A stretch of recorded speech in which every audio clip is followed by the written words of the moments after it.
Ladies and gentlemen, good day and welcome to the JTL Industries Limited Q4 FY2024 earnings conference call hosted by Nuvama Wealth Management.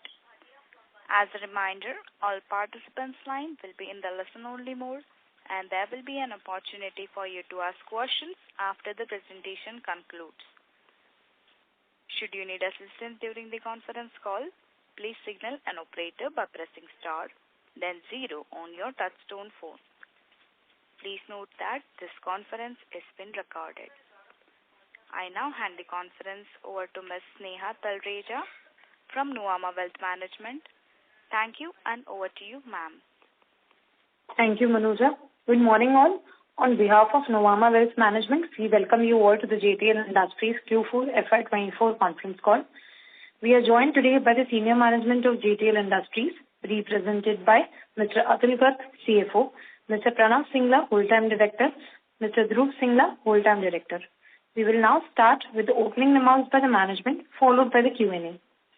I would now like to hand over the call to Mr. Pranav Singla for his brief opening remarks. Over to you, Pranav. Thanks, Neha, and thanks to Nuvama for hosting the call. Good morning, everyone. Thank you for joining us today. I'm delighted to welcome you all to the JTL Industries conference call, where we will discuss the financial performance for the quarter for year ending financial 24 and for the whole year as well, which will overview of our current capacity expansion and recent acquisition as well. Before we delve into the details of our quarterly results, let me briefly introduce our company to those who may be less familiar. With 3 decades of experience, JTL Industries has transformed into a rapidly expanding company in steel tube manufacturing. Our product lines span various offerings from ERW black steel tubes to pre-galvanized and galvanized pipes, large diameter steel tubes and pipes, solar structures, and hollow sections. Our specialization lies in crafting VAP products focusing on galvanized pipes, ensuring superior quality standards and impeccable finishing across our office. JTL operates 5 cutting-edge manufacturing facilities across India, located to secure raw materials at competitive rates and facilitate our expansion into global and domestic markets. These facilities consist of 3 plants in Punjab, 1 in Maharashtra, and 1 in Chhattisgarh, collectively capable of producing over 1 million tons as a whole. Recently, we acquired controlling stake of 67% in Nabha Steel and Metals, located in Mandi Govindgarh, Punjab. The acquisition provides JTL with ownership of an advanced steel product manufacturing facility. The newly acquired plant boasts a manufacturing capacity of 2 lakh tons and specializes in coil and long steel products such as billets. The strategic move enhances JTL's backward integration capacity, increasing coil production from 1.5 lakh tons at Raipur plant to 2.5 lakh tons and augmenting long product output by an additional lakh tons across Chhattisgarh and Punjab. JTL is set to enhance its production capacity in Maharashtra and Chhattisgarh through a substantial expansion initiative. The initial phase targets rise overall the capacity from 0.6 million tons to 1 million tons by incorporating DST and traditional forming technologies for manufacturing galvanizing steel tubes and pipes.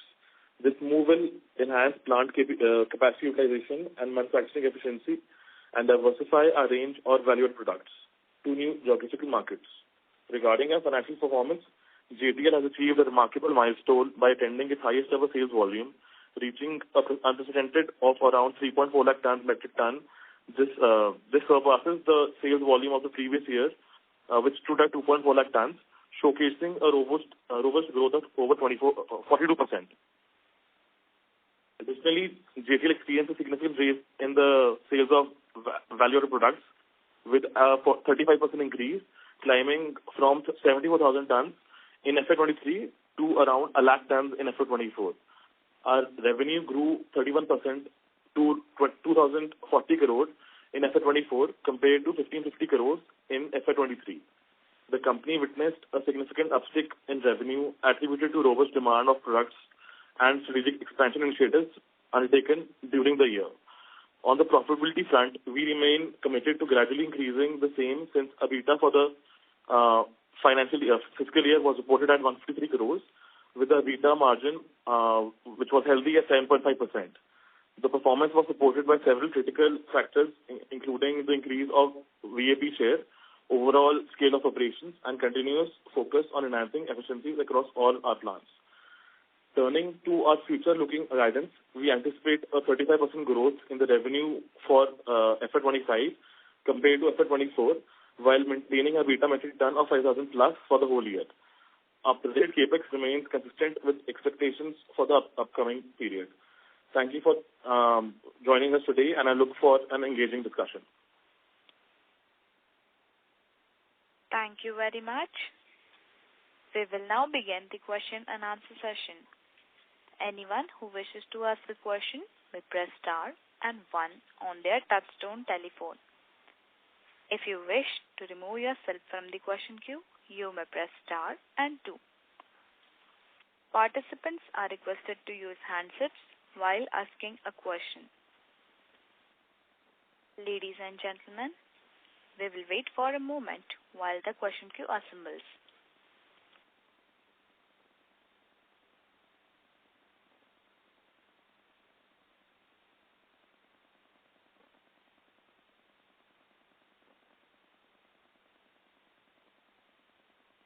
The first question is from the line of Nitish Dutt from Burman Capital. Please go ahead. Hi, sir. Thanks for the opportunity. My first question is I want to understand what is your primary versus secondary mix. And also within secondary, are we manufacturing from patra re-rolling kind of material or sponge iron based HR split HR coil?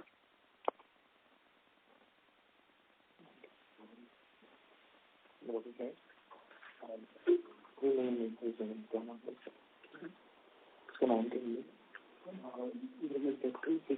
Thank you for your question. So our capacity as a whole in a company is 50% for primary and secondary. So the output for the same for this year was in the same ratio as well. 50% of our sales this year were counted to primary market and 50% was to secondary market. And for making secondary products, we procure billets and re-roll them into narrow-bed coils at a Raipur plant. So yes, that's patra, which is the same thing which you mentioned. And for a mandi operation, where we have a capacity of 2 lakh tons, we procure our secondary coils from the local players in the market as well. So that's how we operate our primary and secondary. And for primary, we procure material from JSW and Tata at our Derabasi plant and our Maharashtra plant, each having capacity of 1 lakh tons and 2 lakh tons each, respectively. Got it. That's helpful, sir. Secondly, I want to understand over the last 2-3 years, has the secondary segment been a big driver of growth for us? Because the secondary prices had been lower than primary steel, and hence there was a market sort of tailwind because of low prices.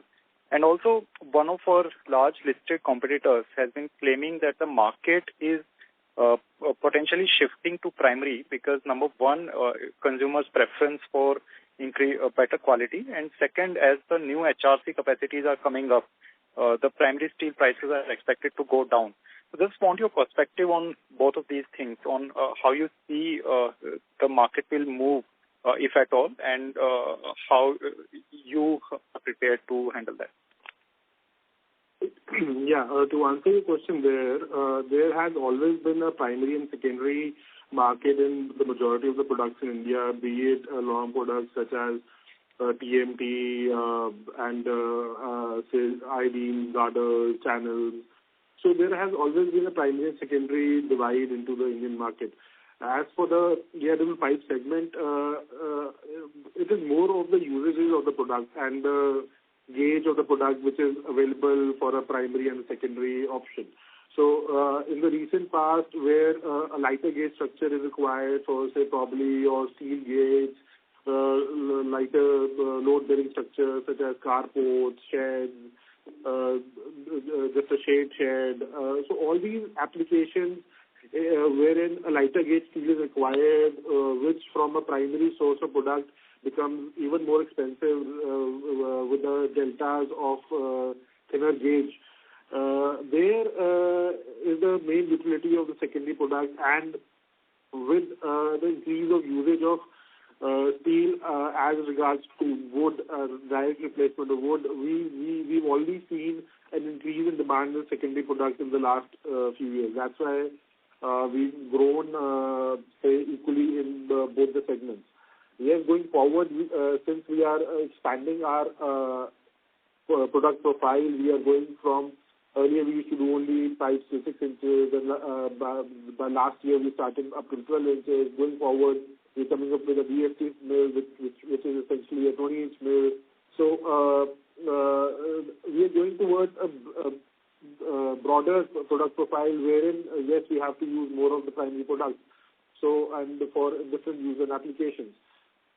But it's safe to say that there would be a good demand for the secondary products as well, due to the use case scenarios. All right, that's really clear. Just last questions on this. In the secondary segment, who is your core competitor, right? Are these smaller players, and hence you are able to take advantage of your bigger scale distribution, etc. And secondly, all the big players, right, at least on the primary side, are putting up huge capacities. So everyone is on the listed side, everyone is increasing capacities by at least 2 times over the next 3-4 years. And demand is not growing at 15-20% CAGR. It's likely growing at 8-10 or low teens CAGR, right? So do you see an overcapacity risk on both the primary and secondary side of the market? In the secondary market, there are numerous players, and plenty of them are not in the listed space, and they are scattered across pan-India. So it's hard to name a specific person or a specific company. In the primary segment as well, the demand, maybe you forecast that it's in the lower teens because of the whole election scenario and the little demand slowdown. Otherwise, the market has been growing at a rate of 12-13%. And this is what we're expecting, or maybe higher, what we're expecting is going to happen post-election. And so there's no tailwind that we are expecting in the market, and it's a growing industry, and the use case scenarios are expanding as well, as Dhruv mentioned. So the industry for the primary, secondary, both is growing at a good 13-14%. Oh, so basically you expect that the incremental capacities that are coming up, for those capacities there is enough demand in the market to absorb the incremental capacity? See, when we are increasing our capacity in the market, we are not increasing the capacity in the product profile that we were doing previously, or the same product profile over and over again. So when we are going forward, we are focusing more on value-added products, which open up more space and more markets for us to venture into. For example, DFT will open up newer export markets for us, newer markets for structural applications, for multi-story buildings for us. So what we essentially are doing is not following the herd and just putting up capacities into the same black pipe manufacturing up to 3 inches or 4 inches, which is the lowest strata of the value chain of ERW pipes. So that is not what we are aiming for. We are aiming for increase in our product profile by increasing our size range and value-added products. So even if there is multiple capacities being installed in India, there are only couple of players who are doing it in a value-added segment, rather than more of the players are going into the commercial grade pipes for volume increase. Thank you. That's helpful. I'll come back in the queue. Thanks for it. Thank you. The next question is from the line of Pradeep Rawat from Yogya Capital. Please go ahead. Yeah, thank you for the opportunity.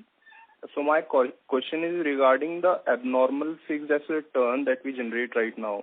Can you shed some light on it? Can you please repeat the question? Yeah, my question is regarding the fixed asset turn. It's quite high right now as compared to industry peers. So can you shed some light on it?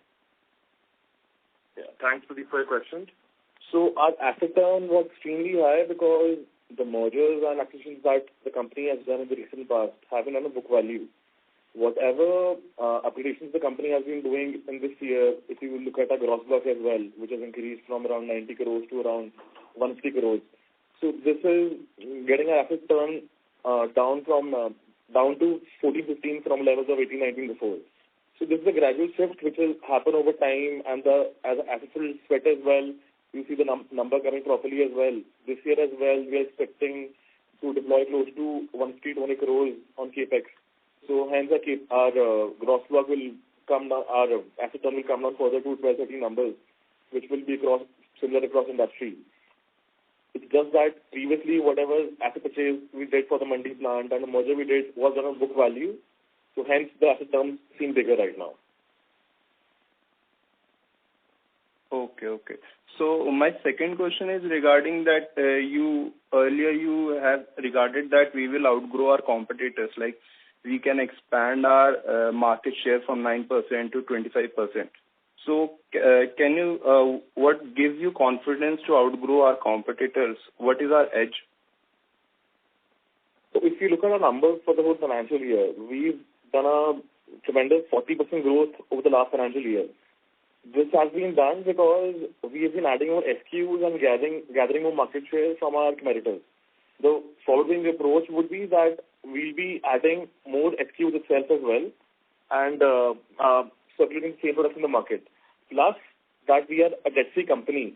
This gives us the encouragement and confidence to make the pricing comfortable according to us and playing with the margins as well. So hence growing and expanding and increasing the VAP share is easy for us because of the debt-free status. Okay. Thank you and all the best. Thank you. Thank you. The next question is from the line of CA Garvit Goel from Invest Analysis Advisors. Please go ahead. Hi, good morning. Am I audible? Yes, sir. Yes. Yeah. My first question is on the industry side. Do you witnessing any kind of slowdown happening at the industry level due to these political events going on? Thanks, Garvit, for your question. We don't see any slowdown in the industry because of the scenario what is happening. Obviously, this quarter we faced a little slowdown because there were no government demand as such. But apart from that, after the elections are over, we expect the demand to pick up again because the missions where we supply products, it's a basic demand for the country and this mission is bound to happen, Jal Jeevan mission. No matter which government comes or how elections turn up, this is the kind of industry where we cater is very safe. And apart from that, we don't have our major sales happening towards this sector. Around 20% of our sales is towards government sector and the rest is towards dealers and exports. So we always prefer to maintain a healthy mix of supplies. So whenever there's a slowdown in one kind of industry, we can at least cater the other industry a little more. And secondly, on your value-added mix, it is also improving in the terms of absolute numbers, but your value-added mix in terms of percentage terms is not getting improved. So what is the reason for that? So if you understand to get the valued products into production, the first step is to increase the black pipe production. Because till the time I won't have black pipes, I can't make galvanized pipes. So adding galvanized tanks is something that I've been doing every now and then in every quarter. But the major outflow would be happening when all my galvanizing tanks are commissioned. And going down the line, I'm adding GL line, color-coated line, DFT structures, this year itself, in which as a whole, the VAP share should be increasing altogether. So, like you mentioned, this year we are targeting 5,000 tons of EBITDA. So, what is exactly that is giving you the confidence to reach to that number, considering the kind of EBITDA per ton that we are currently doing? So right now, the products that I'm offering is galvanized pipes and back pipes. Going down the line, when I'm talking about adding my VAP products, I'm adding products from GL line, color-coated line, and DFT. These products are valued from day one itself. So, and these products have a EBITDA per ton in the higher 7,000, 8,000. So, once these products come into production and I start supplying them in the market, these products from day one are value added and will obviously show increase in the EBITDA per ton. So, are the products going to start contributing to the revenues from this quarter only or the upcoming quarters? No, not this quarter. You should start expecting everything to be commissioned, talking about DFT in quarter 2, and from H2 you should start looking at the proper numbers. We'll obviously hit a trial phase of DFT in H1 itself, but the proper numbers and efficient manner would be visible from H2. And are you people also, previous participant also asked about the incremental supplies taking over the demand. Is there any real fear of oversupply in this industry going ahead? Can you please repeat the question? You were not audible properly.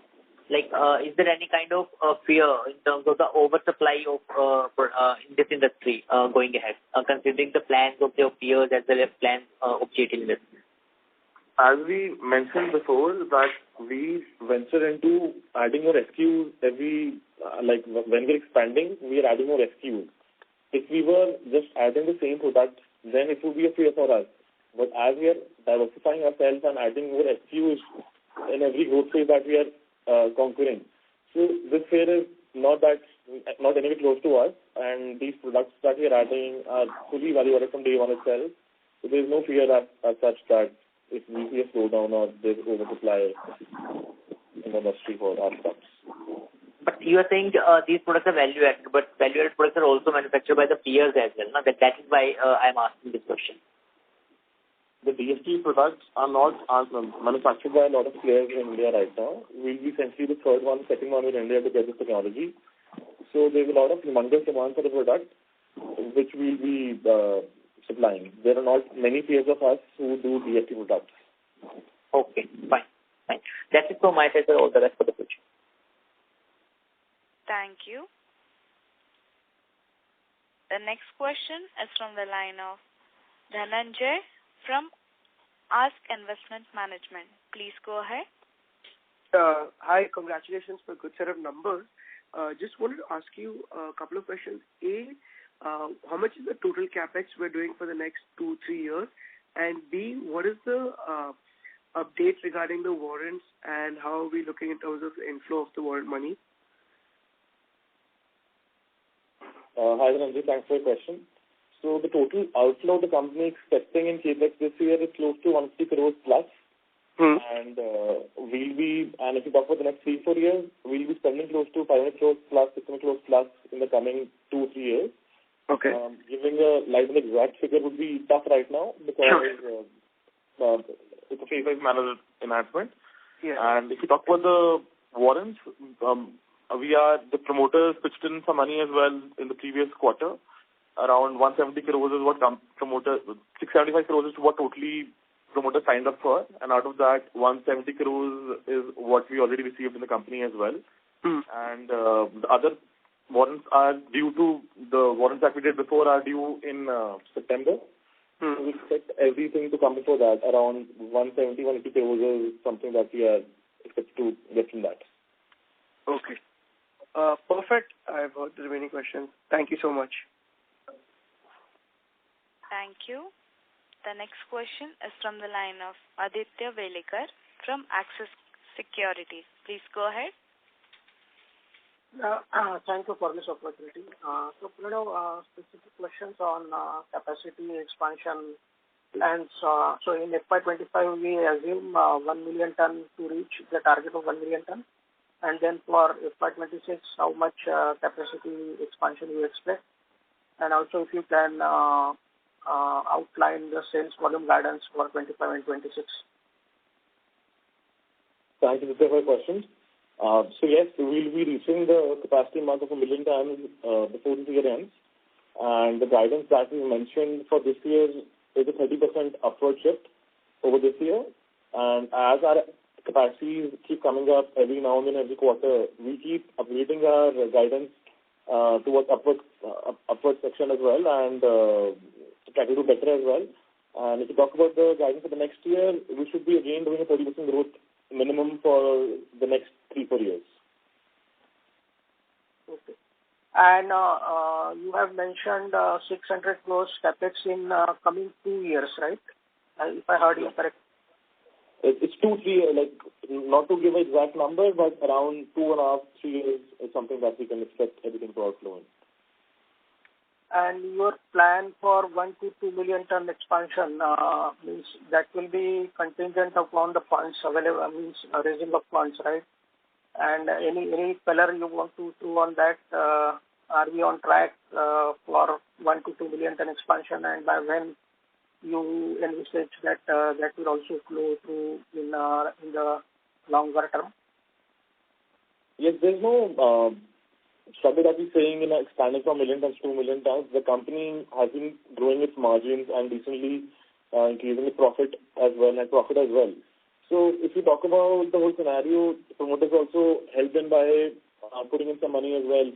So altogether, the company is a very comfortable cash situation right now for the future growth, and there's no stress as such we see for the coming months. So, and as and when the company requires money, the promoters are flexible to put in the money that time as well. So there's no agenda that we have made that we'll be putting in money the last day or last something or the other.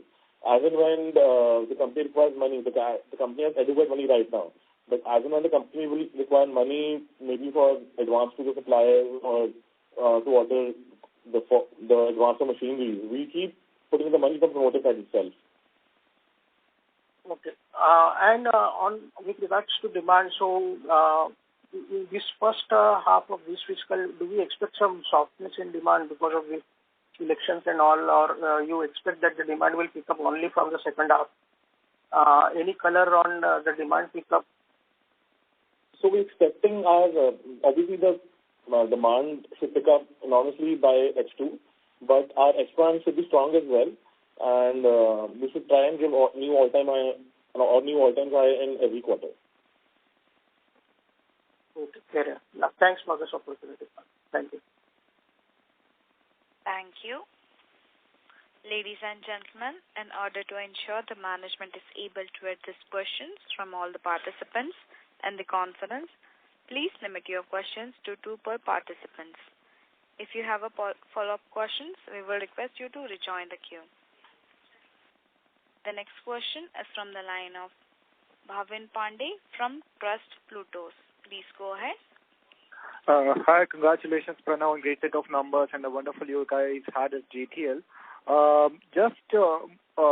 First thing, so this acquisition of Nabha Steel sort of takes me back to the previous interaction we had where the key moat cited was the backward integration to the core that helps company generate economies of scale. So could you just shed light on this both economically as well as if you could quantify the effect of this acquisition, it would be of great help.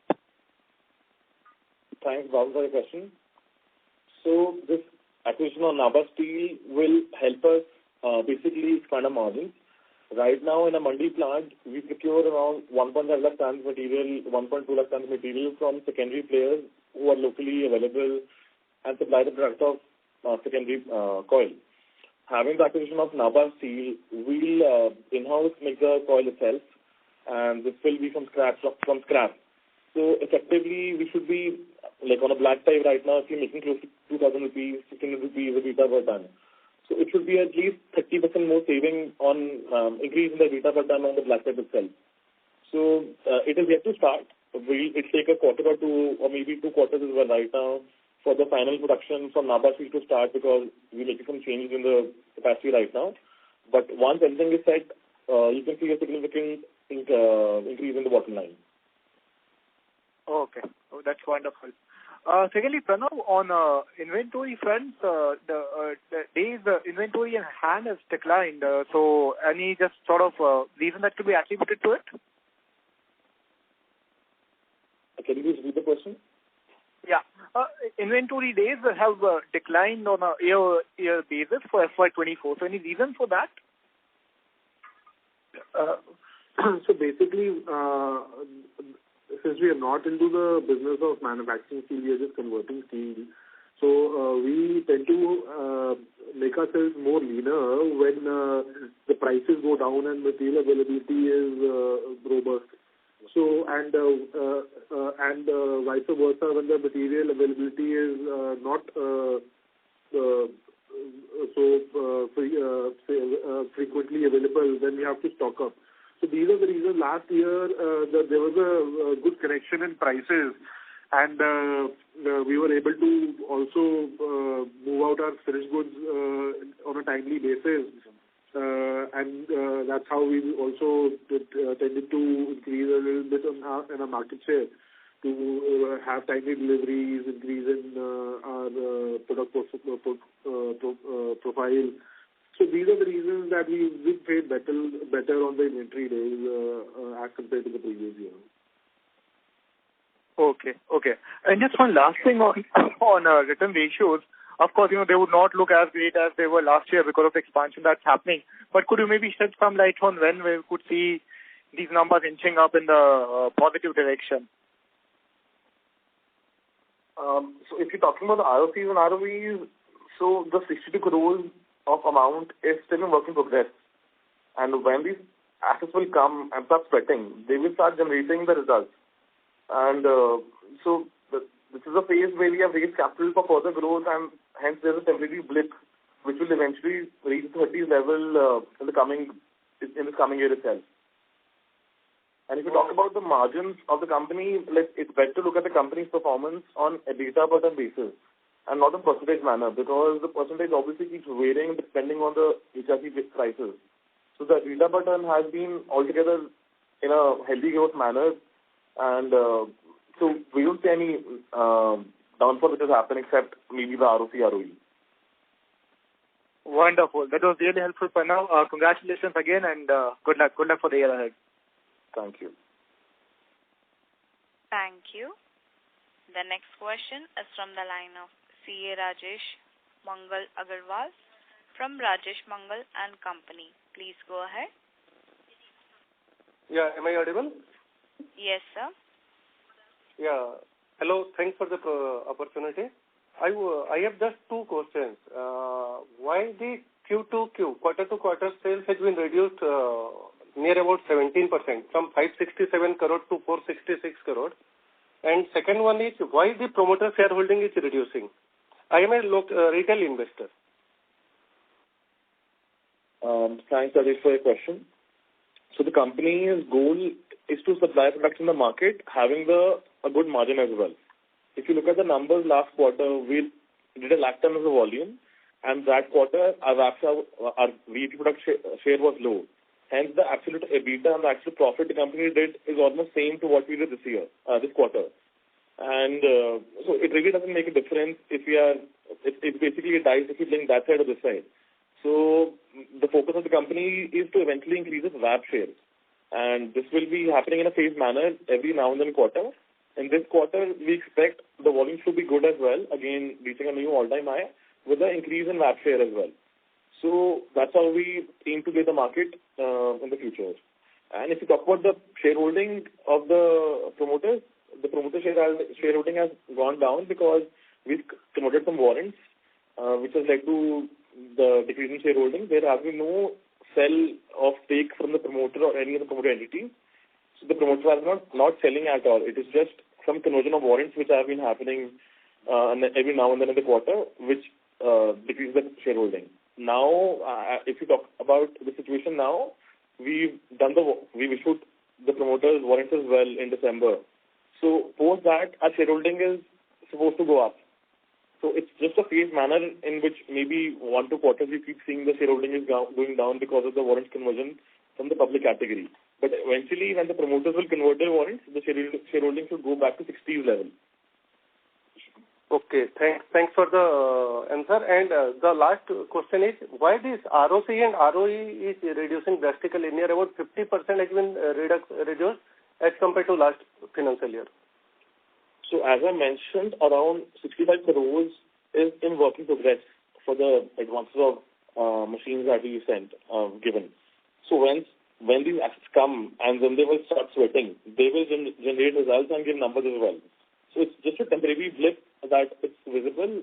I think by H2 itself, by end of H1 itself, we should see the ROCs and ROCs going back to 30 levels. Thank you. That's very helpful. Thank you. Thanks for the opportunity. Thank you. The next question is from the line of Pallav Agarwal from Antique Stock Broking. Please go ahead. Yeah, good morning. Just a question, on the 1 million ton expansion plan. So, are there any concrete timelines as of now? By when can we expect production to start from that? Thanks, Pallav, for your question. So, we're expecting everything to be set up or commissioned by fourth quarter, and the same numbers should be evident in the next financial year fully. Okay. And what about the additional one? I'm talking about the additional 1 million from 1 to 2 million ton. So All right. For the additional 1 to 2 million, the company's plan is to set up everything by FY27, and the same production for the entire will come by FY28. So by FY27 end, or maybe before, we're expecting everything to be set up across the Maharashtra plant. Obviously, it's going to happen in a phased manner. So every now and then, every quarter, you will see the numbers flowing in because of some machines coming in. But the entire scenario of the whole 2 million tons should be evident post FY27. Sure. Okay. And also, just on the EBITDA per ton metric, compared to peers, we have significantly done better in the fourth quarter. So are there any still old galvanized contracts under Jal Jeevan Mission still in place, or now those are out of the system, and this, we can probably maintain or increase the EBITDA per ton due to higher backward integration? Is that the scenario going ahead? For the Jal Jeevan Mission, right now, since a new permit is under formulation and soon we will see it up and running, only after that, the full budget, when the full budget is declared, only after that the allotments will happen and the new orders will come in. We only have a little bit of trickled orders from the last year which are pending to be completed. But the full flow of all these projects will come in only after the full budget is declared. So after that, we can see a good rise in orders from these entities. But due to a recent correction in prices and the market being stronger, we've seen a good demand in this month, and going forward, we see that there's going to be a good flow of material with the increase in range that we are coming up with. Also, the export market is doing better as compared to last year's performance due to increasing prices worldwide. So we see that most of the legs are covered, and since we are not stuck in a supply to one organization or one sector, we have the opportunity to increase supply in others. So yes, we see a good flow of materials right now. Sure. So basically, our advantage in being present in both primary and secondary markets and backward integration is already showing up in the superior EBITDA per ton, and this should continue going ahead. So is that broadly, correct? That's correct. It should further going down. It should further increase as well, as we mentioned, because of the acquisition of Nabha Steel, how the numbers will add up, and they will effectively not be evident in the top line, but they should be evident in the bottom line. Sure. Yeah. Okay. Thank you for the answers. Thank you. The next question is from the line of Darshil Pandya from Finterest Capital. Please go ahead. Hello, sir. Good morning. So just want to understand, have you implemented the DFT technology which was supposed to be commissioned in Q1 FY25? No, the DFT technology is talking to you is right on the way right now and being imported from China. It should be reaching the plant by this quarter or maybe beginning of the next quarter, and should be commissioned by end of H1. So it's kind of delayed, if I am not wrong. Yeah, it's been delayed by a month or two. Okay. And what will be the capacity post this DFT technology is also commissioned? By the end of FY25, it should be 1 million, and before that, once this technology is commissioned? So we are adding capacities in our Raipur plant as well, and our Maharashtra plant as well. So we are adding around 2 lakh tons of capacity, including DFT, in the Maharashtra plant, and similarly, we are adding capacity of 2 lakh tons in our Raipur plant as well. So altogether, we should have 1 million tons of capacity before the year ends. Okay.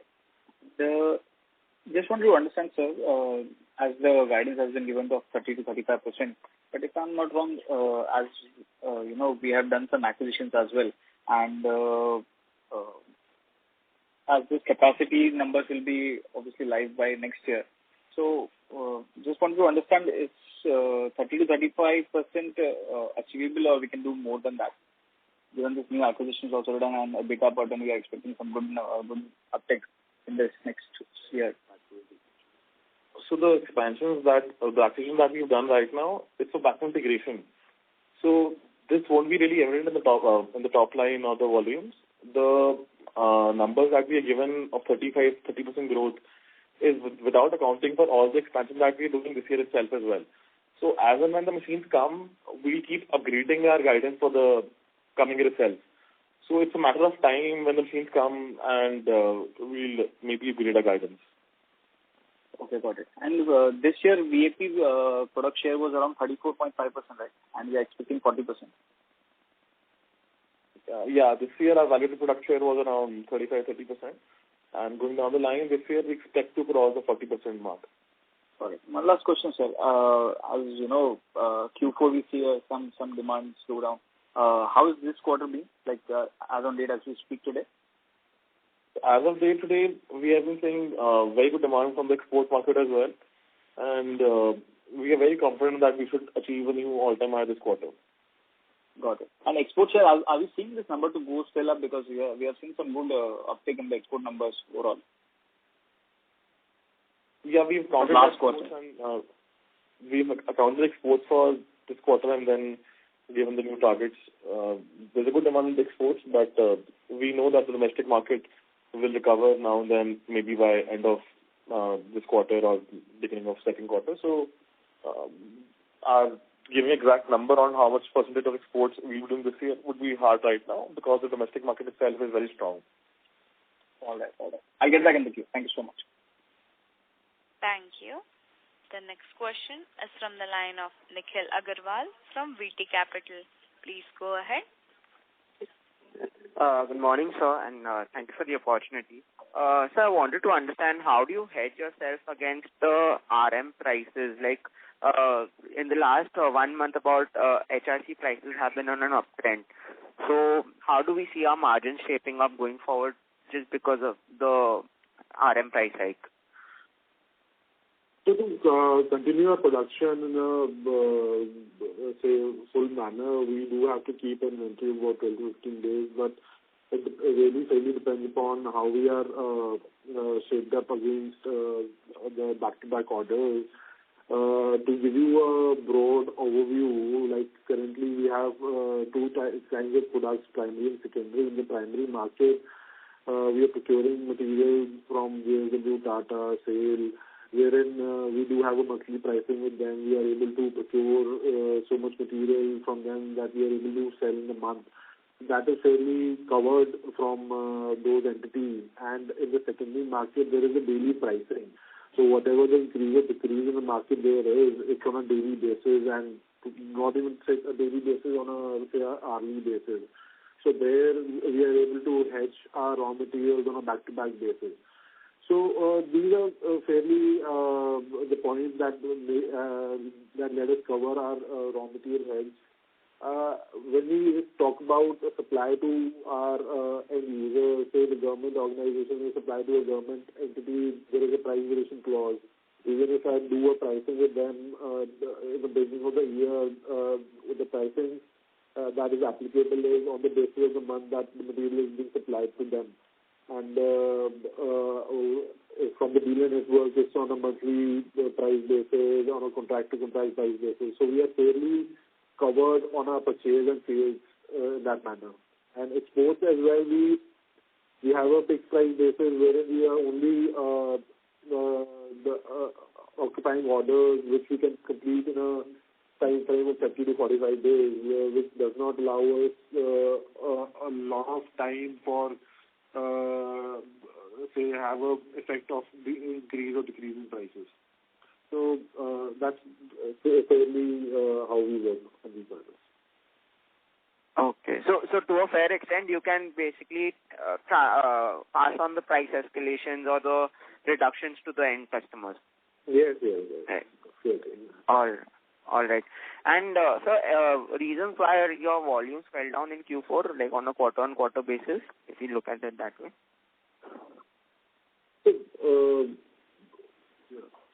So if you talk about the volumes for the fourth quarter, it's basically, as I mentioned, a dice which I can throw this side or that side. So if I'm just doing more volumes and not focusing on the main product that I want to increase my sales for in the future, which is value products, so then I'm actually eventually taking a hit on my margins. So, like if you look at the whole numbers, like the numbers as a whole for quarter 4 versus quarter 3, they've just been the same in the bottom line and EBITDA, everything. And in fact, the EBITDA per ton has increased in a very good manner. So the company's goal is to not spoil the market, to have the margins increase the market share with proper distribution of these value products as well. So that's the company's approach. In this quarter itself, we have a new galvanizing tank which is being commissioned and starting up in Maharashtra and a rifle plant. So after this commission, we'll be able to supply more black pipes and at the same time supply more galvanized pipes as well. Supplying black pipes and increasing the market share is not a problem for the company. Cutting of 200 rupees and selling black pipe is something that can be done overnight. But that's not the goal. It will eventually take a hit on the EBITDA as a whole. So hence we'll be having a approach in which every quarter we'll be increasing our VAP share as well and at the same time increasing the whole volume as well. Okay, understood, sir. That's it from me. Thank you so much, sir. Thank you. The next question is from the line of Virat Shah from Arihant Capital. Please go ahead. Thank you for the opportunity, sir. I have a few questions. Firstly, regarding to the industry, if in per ton capacity, if you can tell me what is the industry capacity right now and the demand, let's say for FY24? Thanks for your question. It's very hard to give a light on what is the exact industry size, but we expect the industry would be close to 13-14 million tons. And there'll be various numerous players in that. And the projection for this year, we've already mentioned, we'll be going close to 4.5 lakh tons of volume this year going forward, which will be further upgraded when our different capex machines as and when come in the plants. This 4 lakh tons is something that we are adding. Industry-wise, if you could tell me how much capacity is coming in? It'll be hard to tell exact number, how much capacities are coming in. There are few players who are adding capacities.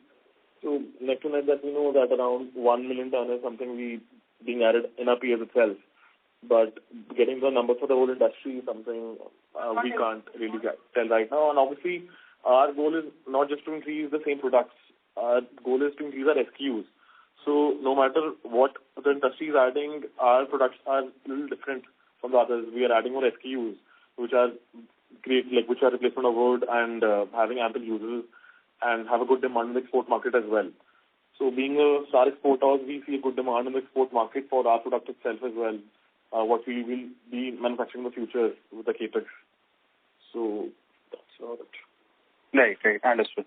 So my next question is regarding the DFT capacity. So what is the current DFT capacity in the 6 lakh ton capacity that we have? And when we reach 1 million tons, so what that is by the end of FY25, how much of DFT will it have? So we don't have a DFT capacity right now. And because whatever capacity that we have is up till 12 inches of pipe, it doesn't include DFT in any of the plants. Going forward, we will, from a 1 million tons of capacity, we would be having about 2 lakh tons of capacity as DFT structures and 8 lakh tons as traditional pipe manufacturing. Understood. So in the Raipur and Maharashtra, the two places that we are adding capacity to 2 lakhs each, so DFT will be added 1 lakh in each capacity? By the end of this year, we are adding 1 lakh tons of capacity, DFT capacities in our Mangaon plant, and say by the early next year, we'll be adding another 1 lakh tons of DFT capacity in our Raipur plant. So that's what our plan going forward is. Okay, understood. And there were some details that you mentioned on call. I just want to confirm this again with you because there was some disturbance on the line for me. Capex, you mentioned 150 to 200 crores. And in the warrants, out of 675 crores, only 170 have been paid up yet. So the remainder will be done by September.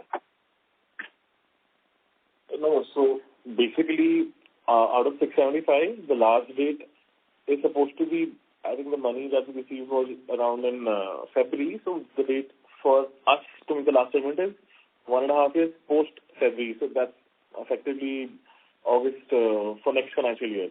But promoters are not sticking to that. In fact, promoters will be putting in money every now and then after maybe after H1 as well, and similarly after H2 as well. Basically, whenever the company requires money, we have the flexibility of putting the money that way. The remaining, the 2nd September, the date which I mentioned to you, was for the one certificate previously in the public category. It's the last date for those people. And the money of amounting to plus 170 crores is expected to come before that. Understood. And EBITDA per ton, sir, you mentioned that we are expecting to reach 5,000 rupees per ton this year from 4,450 that we did in FY24? Yes. So basically, tracking the EBITDA per ton every quarter is something that we can guarantee about, but obviously it should be an upscale manner. The company's number as a whole for the full financial year or maybe for the half yearly is something what one should compare with, because that's how the growth is visible. Like if you look at the company's numbers this year as well for the full financial year, the company has done growth. Obviously, comparing quarter on quarter would be hard. So like last year as well, when we had extremely high EBITDA per ton, we mentioned it's a one-off case scenario. If you go back to the Concall as well, we mentioned that there was a humongous inventory gain that happened because of the merger that took place because of our Raipur entity, because it was back integrated over there. So all things added up to increase the EBITDA per ton. But they were not sustainable without adding VAT products, which we have done now. So eventually we will reach a number greater than that as well. But this will eventually happen in an organic manner by increasing our VAT products. Understood. And did you mention, sir, that the 30-35% growth that we are expecting, that is without the expansion? Is that the right thing that you said? So right now, if I'm talking about, it is with expansion, obviously, because our DFT will come in as well this quarter and our additional machineries at our Raipur and our Maharashtra plant will come in this quarter itself as well. So it does include expansion part as well. It's just that few products like galvanized pipes, we've already installed tanks for that in our plants, which will increase the VAP shares simultaneously. Okay, and there's one final question. I'll just get back in the queue after this. We have almost 130 plus acres of land bank. So after 1 million tons, we are aiming to reach till 2 million tons of capacity. After reaching 1 million tons, sir, out of this 130 acres, how much will be required to add another 1 million tons? So right now, if you talk about the area, so out of the whole 130 acre scenario, around 9,500 acres is what we have in our Maharashtra plant itself. In our Maharashtra plant, around 7-8 acres is covered right now. Going down the line to increase the capacity to 1 million tons, maybe another 10 acres will be covered at max. So post that, when I'm expanding to 2 million tons from 1 million tons, there will be anyway a lot of land bank still left. I won't be covering more than 40 acres going down the line again as well. So the land bank would be still left over there for further future expansions. And I'll just put this another way. So out of 130 acres, we'll be using up roughly 40 to 50 acres. And we'll still have 80 to 90 acres left even after reaching 2 million tons. We'll be obviously developing the area and making some parts of it for storing some particular sizes of pipes as well. So giving exact number, how much area would be ample that time going down the line, it's hard to say right now. Okay, understood. All the best, sir, for the future. I'll just get back in the queue. Thank you. Thank you. The next question is from the line of Sanjeev Damani from SKD Consulting. Please go ahead. Namaskar, sir. Am I audible? Yes, sir. So now my first question is regarding direct forming technology, which is used on the page number 3 of your media submission, where capacities are also mentioned. So I heard, a lot of disturbances were there in this conference, but I heard that right now we do not have any DFT capacity. We are going to put them up. So can you elaborate what is direct forming technology and can you also tell me that whether it will start from iron ore to finished formed products, or how it will work? Please, sir. Please respect. Yeah, hi, Maniji. The direct forming technology is the traditional way of making a square and rectangular structure from ERW pipes, with forming a round tube first and then converting into a square or rectangular structure, which does not allow us to make heavier grade or higher grade steel structures from the traditional machines that we do, and is also a very tedious thing to do to make any non-standardized, standardized or special products that are required by the engineering industry. So the DFT technology allows us to have the square and rectangular sections produced directly without converting into a round structure first. And to answer your question about what raw material we'll be using HR coils only for the production of DFT. It is not from the source of ore. We will be using the same raw material of HR coils, but a higher grade and a higher thickness will be allowed in the production of the DFT structures. Okay. My second question is whether we manufacture seamless tubes or not. We do not manufacture seamless tubes. Okay. So all our products are welded only, right, sir? Yes. And the backward integration you talked about is 2 lakh metric ton because of the acquisition of Nabha Steel. So what exactly that Nabha Steel has facilities to manufacture? Can I know, sir? So Nabha Steel is backward integrated. How is that we use narrow width coils for manufacturing of ERW pipes and tubes. Nabha Steel has a melting shop wherein we can melt scrap to form billets. The billets are then re-rolled to narrow width HR coils, which will be used for captive consumption. Okay. Sir, so are we running at full capacity of 2 lakh tons in Nabha now, or we are yet to build? So we have just took over Nabha Steel. We are still in the process of upgrading and getting it under our nose for its full capacity utilization. After, say, a quarter's time, we would be having the full capacity of Nabha Steel running under our supervision. So how much is the capex here, sir, in upgrading and refitting this unit? So it's just, it was a running plant, but it is just certain minor upgradation and process flows and debottlenecking that we are doing. So there is no major changes that we are doing, and it is a new plant itself. So we are just reorienting it as per our needs. So that is what we are doing right now. So to reconfirm, our capacity utilization will be 100% from next quarter from this plant. No, we will not be having 100% utilization. The average utilization will be somewhere around 65 to 70% in this plant as well. Okay, and in Raipur also 150,000 metric ton, we are putting up this kind of facility only, that is using scrap to make basic steel and then process it. No, we are not doing that way. We buy billets from the market and then roll them into.